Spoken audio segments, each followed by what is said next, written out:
What's going on, guys? Dave with Miracle Canine Training, making a quick video that has been requested many times in the last month or so here, and that is the idea of what are we using for food rewards with the dogs that we're training with, how do we utilize them, and what are some ways to build and develop your dog's food drive at home. So as a lot of you guys see, most of our board and train programs, the dogs are extremely motivated, extremely kind of geared to working with us, and we are very strategic about the way that we build that drive in the dogs. And even if the dog comes in with minimal to no food drive, by the time they end their program, typically they have very high food drive, and if not very high, it's at least high enough where we can get them working and enjoying the work they're doing. So this video is kind of geared towards people that may be working with their dogs at home, or people that are prepping to come in for a board and train, or prepping to come in for one-on-one lessons, just to get a head start on things so that the process can go even smoother. Because in the end of the day, the more motivated your dog is,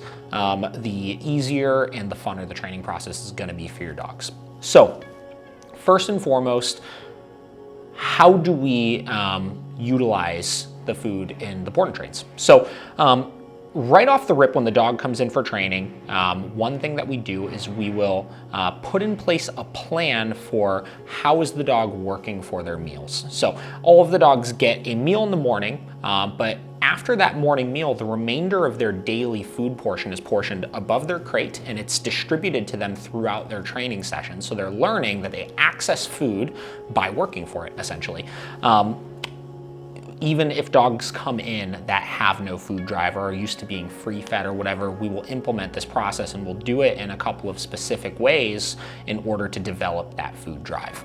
So a lot of people say, like, my dog's picky, or I'm constantly needing to change the type of food that I'm feeding them, or this or that. And honestly, the reality of the situation is, in the end of the day, I've never seen a dog come into this facility that has not been able to develop food drive.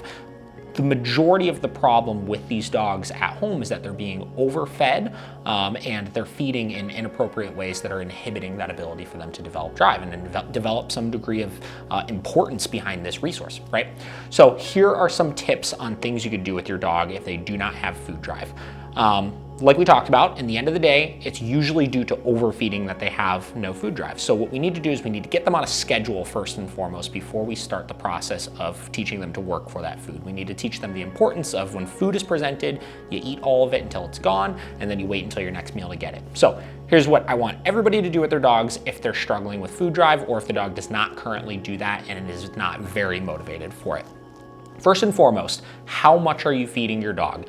Most of these dogs, again, that come in that do not have good food drive, the owners don't even know how much the dog is consuming. They're like, a cup, or I have some styrofoam cup or Cedar Point mug or something that I fill up, every time I go feed the dog, or I just scoop with the bowl and give it to them. And the problem is, calories in, calories out. Like, if your dog is, not eating consistently or in a healthy fashion, they're going to struggle. They're not going to finish all of it. You're not going to have any sort of ability to track these things. So get a measuring cup, right? I want a 1 cup or a half cup measuring cup, depending on the size of the dog.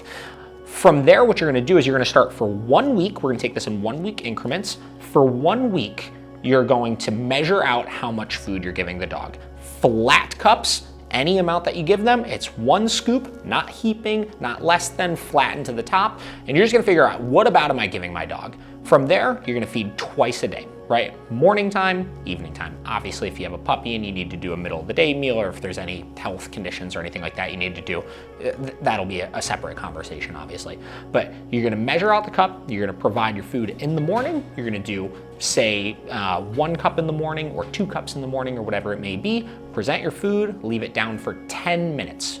No longer than 10 minutes. Wait, give the dog an opportunity to eat it, depending on how much they eat. If they eat all of it, great, pick up your bowl, put it away. If they only eat half of that food, take the remainder of the food and either throw it back in the bag or throw it away, whatever you want. That food is not rollover, and that is a really, really, really important part about this process, is that food does not roll over to the next meal. Next meal rolls around, you're gonna do the exact same amount, 1 to 2 cups, depending on how much you determine is an appropriate amount for your dog, right? Put that food down, does the dog eat all of it? If they eat all of it, do not take more food and put it in the bowl. Again, a big mistake that people will make. You let them eat all of it, you put the bowl away. If they do not eat it, same process, put it back in the bag. After a week of doing this, what I want you to determine is two things. One is your dog consistently gobbling up all of it and acting super, super hungry throughout the day. If so, one of two things is gonna need to happen. One, you may need to slightly up the food only if the dog is dropping weight consistently, because again, food drive is the goal here. We want the dog very motivated for that food. If the dog is staying a nice, comfortable weight, and they're eating all of it consistently, then leave it at that. Now, also keep in mind that a lot of dogs out there are very overweight. So if your dog starts dropping some pounds and they're a little overweight, that is ultimately the goal as well. So you might want to keep that a little bit lower and go a couple of weeks of doing that and see what you get. If the dog is still not eating all of the food out of the bowl, your next job is to cut the food a little bit. And typically what I'll do is I'll do this in 1/2 cup increments per meal. So if you're doing 2 cups, go down to 1.5 cups per meal. Same process, no rollover food. Take the bowl away as soon as they finish it, or take it away after 10 minutes if they do not finish it. Same deal, go a week, see what you get. Continue making the adjustments until you have it, so that each mealtime, you put the bowl down, the dog eats all of the food in a motivated fashion, so not very slowly, and they're not leaving any food left in the bowls. Once you have that accomplished, then you could start utilizing that food during training time, which we'll talk about in a second here.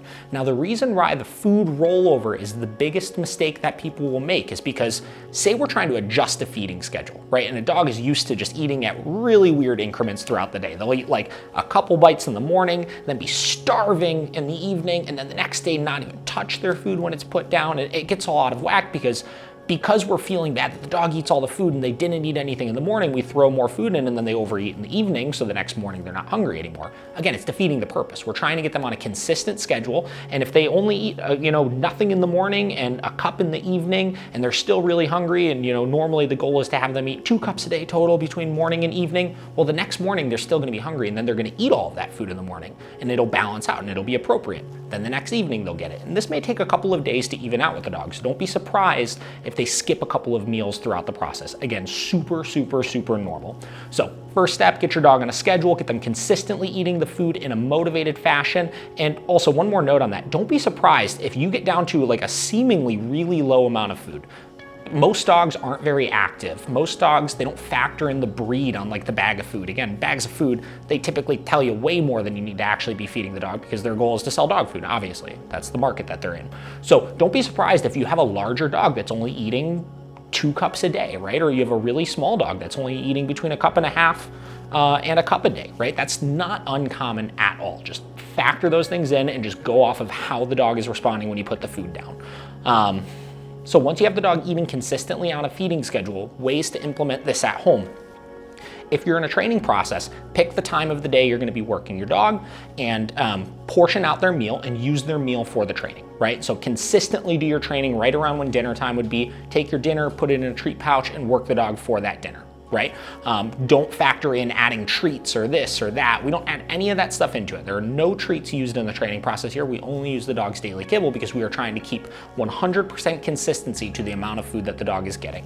Now, also, while you're working towards getting the dog on a feeding schedule, try to eliminate any treats, eliminate anything edible that would be adding more calories into the mix, because those things add up very quickly. If you look at the box on the back of these things, that is a ton of extra food that the dogs are getting, which is gonna really, really affect their food drive for other things.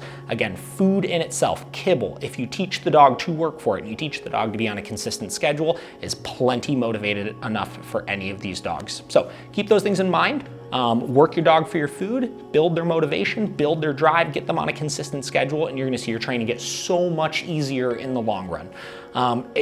This can vary from dog to dog depending on the different ways that you need to adjust it and stuff, but just take it week by week like I detailed. And if anybody has any questions about building that food drive or developing a plan for this, hit us up in the comments, send us a DM, however you want to do it, and I'd be happy to walk you guys through the process. But that's how we do it here. That's how we recommend that our clients do it. And like I said, it just makes the training so much easier. So any questions, hit us up. If not, we'll talk to you guys soon.